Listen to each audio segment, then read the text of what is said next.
ইসলামে এরকমও কিছু পদ্ধতি আছে যে আপনার প্রশিক্ষণপ্রাপ্ত কুকুর যদি হয়, যাকে ট্রেনিং দেওয়া হয়েছে, যে ঘরের মুরগি বুঝতে পারে পরের মুরগি দেখলে কামড়াতে যায়, ঘরের লোক বুঝতে পারে এটা আমার মালিক, পরের লোক দেখলে একেবারে কামড়াতে চলে যায়, এই রকম ট্রেনিং প্রাপ্ত প্রশিক্ষণ প্রাপ্ত কুকুর আপনি প্রয়োজনে আপনার পোল্ট্রির ফার্মটা চৌকি দেওয়ার জন্য আপনি ব্যবহার করতে পারেন। ওই কুকুরটিকে আপনার ধানের জমি, আপনার বিজনেস, আপনার কোন গরুর খামার, আপনার গোট ফার্ম আছে, ছাগলের ফার্ম, আপনার পোল্ট্রির ফার্ম আছে, আপনার দেশি মুরগির একটা খামার আছে, এই জাতীয় কোন জিনিস যদি আপনি আগলের জন্য অর্থাৎ চৌকিদারিতার জন্য ট্রেনিং প্রাপ্ত কুকুরকে আপনি কাজে লাগাতে পারেন, তাই তো পারবেন।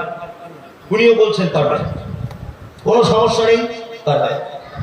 তার মানে মুহাম্মদ সাল্লাল্লাহু আলাইহি ওয়াসাল্লামের এই হাদিসটা থেকে, এই ইসলামের এই পদ্ধতিটা থেকে আপনি একটা জিনিস বুঝেন, শিক্ষিত মানুষ তো দূরের কথা, শিক্ষিত কুকুরকে পর্যন্ত ইসলাম প্রাধান্য দিয়েছে। শিক্ষিত মানুষ তো দূরের কথা, শিক্ষিত কুকুরকে পর্যন্ত আপনি বাড়িতে লাগাতে পারবেন কাজে, কোনো সমস্যা নেই। বর্তমান শিক্ষিত মানুষদের সম্মান আছে? আছে?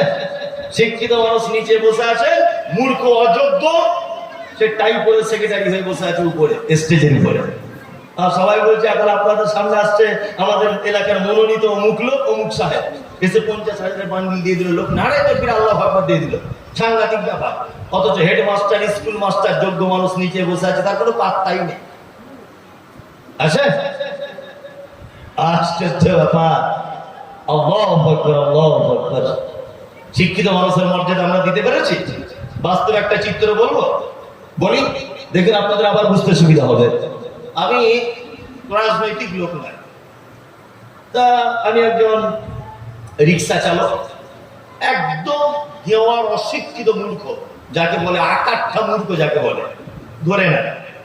আমার বাড়ি ফাজিলপুর, আর আমার পাশে বসে আছেন আমার ভাই মনোয়ার হোসেন ভাই, উনি মানে এমবিবিএস, খুব মানে উচ্চ রঙের একজন ডাক্তার, তিনি চিকিৎসক এবং এলাকায় খুব সুনাম। আমি এই গন্ড মূর্খ আকারটা লোকটা আমি আমার ভোটে দাঁড়াবার নিয়ত করেছি, যে ভোটে দাঁড়াবো। আমি দাঁড়িয়ে গেছি, যে পার্টি বর্তমানে জিতে আছে পশ্চিমবাংলায়, এই পার্টি, আমি এই নামটা বলছি না, আপনারা বুঝে নেন, এই পার্টিতে আমি ভোটে দাঁড়িয়েছি, পঞ্চায়েত ভোটে।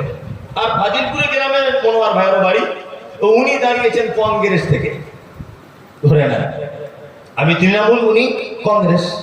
ভোট হয়ে গেল, উনিও লড়াই করছেন, আমিও লড়াই চালাচ্ছি। উনি কিন্তু উচ্চ শিক্ষিত মানুষ, বহু উচ্চ শিক্ষিত, ওনার একটা ইনজেকশন একটা মানুষের প্রাণ ফিরে পেতে পারে, আর ওনার একটা ইনজেকশনে একটা ভালো মানুষ মৃত্যু হয়ে যেতে পারে, মারা যেতে পারে, এইরকম একজন মানুষ। আর আমি ওই গ্রামের একেবারে আকাঠা লোক। আজকে ভোট হয়েছে, দুজনারই ভোট হয়ে গেল, ওনার ভাইয়েরও হয়েছে, আমারও হয়েছে, ও কংগ্রেসের, আমি তৃণমূলের। কালকে রেজাল্ট বার হবে ভোটের, বলুন তো জিতবে কে? সত্যি কথাটা বলুন। হ্যাঁ না, বর্তমান কি অবস্থা? যে বর্তমানে আছে ক্ষমতায়, ওই জিতে যাবে। কংগ্রেস তোমাকে চেনে কে? তোমাকে ভোট দিবে? দিবে না। আমার মতো আটটা মূর্খকে জিতিয়ে দেওয়া হলো, আমাকে চলে, আমি ধরে এমপি হলাম, আমি চলে গেলাম পার্লামেন্টে। এখন পার্লামেন্টে বিল পাস করা হচ্ছে। কি বিল পাস করা হচ্ছে? হাজিরপুরের জামে মসজিদটা আগামী 3 মাসের ভিতরে বুলডোজার দিয়ে ভেঙে দেওয়ার ব্যবস্থা করতে হবে। সব ফ্যামিলি এমপিরা সই করে দিল। আমি মমতাজুল ইসলাম বোকা, সব তো ইংলিশে লেখা বুঝি না, আমিও তার নিচে একটা সই করে দিয়ে চলে এলাম। এখন যখন মসজিদ ভাঙার সিদ্ধান্ত, এটা যখন আনন্দবাজার পত্রিকা বার হয়েছে, ওরে বাবারে হাজিরপুরে মসজিদ ভাঙা হবে, সই করেছে কে কে দেখি? এমপিরা। বলছে মমতাজুল ইসলাম আছে, মাসালাকে ওর বাড়ি ভদ্র ঘেরাও করে, এটা ওর হাবি যাবি করছে, কি করছে না? হ্যাঁ, আমি মমতাজুল ইসলাম ওই লেখার নিচেই সিগনেচার করে যত বড় না অপরাধ করেছি, তার থেকে বড় অপরাধ করেছো তুমি। আমার মতো অযোগ্য অশিক্ষিত মানুষকে তুমি ওই জায়গাতে পাঠালে কেন? কেন তুমি পাঠাতে গেলে? তুমি তো জানো আমি একজন অশিক্ষিত কেওয়ার লোক, কেন তুমি ওই জায়গা পর্যন্ত আমার সুযোগ করে দিলে? এই লোকটাকে কেন তুমি সুযোগ করতে দিলে না? যে লোকটার দ্বারাতে পার্লামেন্টে কাজ হবে, এই লোকটাকে কেন আপনি পার্লামেন্টে পাঠালেন না? এই তো মুসলিমদের পক্ষে হয়ে পার্লামেন্টে কিছু বলবে। আপনি পাঠিয়ে দিয়েছেন কাকে? অযোগ্য, নির্বোধ, অশিক্ষিত দলীয় তাপদের ক্ষমতা ছিল বলে তাকে পাঠিয়ে দিয়েছেন।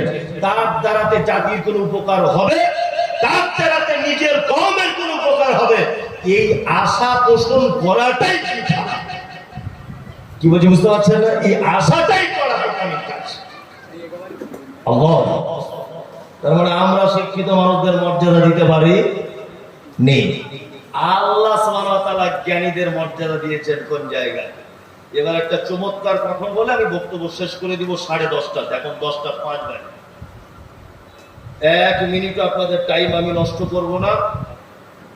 এমনিতে আমি খুবই ক্লান্ত, বাড়ি এসেছি সকাল 6টায় মালদা থেকে, আবার এখানে চলে এসেছি। প্রতিদিন কন্টিনিউ প্রোগ্রাম, পরিচিত গ্রাম বলে চলে এলাম। যাই হোক, আমি আল্লাহ সুবহানাহু ওয়া তাআলা শিক্ষিত মানুষদের কত রকমের ভাবে মর্যাদা দিয়েছেন, আমি একটা বাস্তব চিত্র তুলে ধরছি আপনাদের সামনে।